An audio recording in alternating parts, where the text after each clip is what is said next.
A collective of civil society organizations in Sri Lanka released a governance diagnostic report that assesses the country's anti-corruption landscape. The report was released by Transparency International Sri Lanka and the Centre for Policy Alternatives.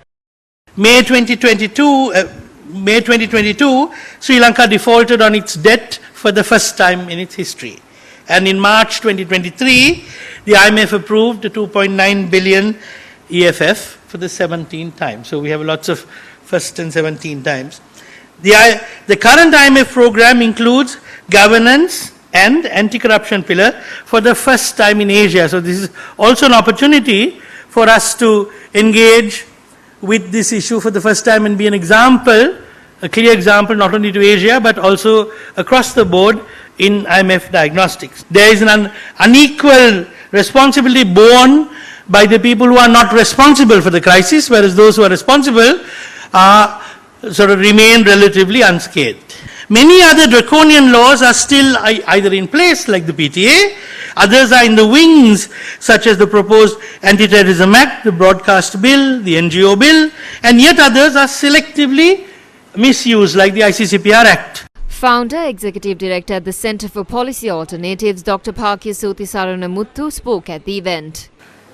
What we have in Sri Lanka is now the opportunity to forge a new social contract. That is what has collapsed. That is what is rotten to the core.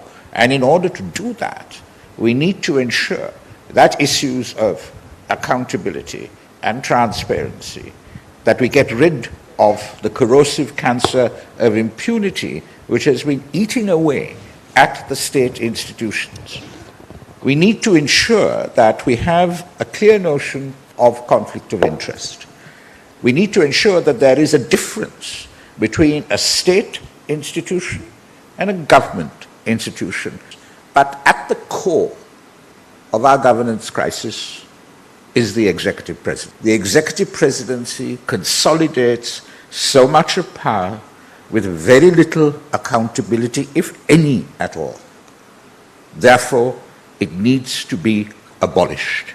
And I appeal to political parties as we approach a presidential election to come up with the abolition of the executive presidency as core to their political program.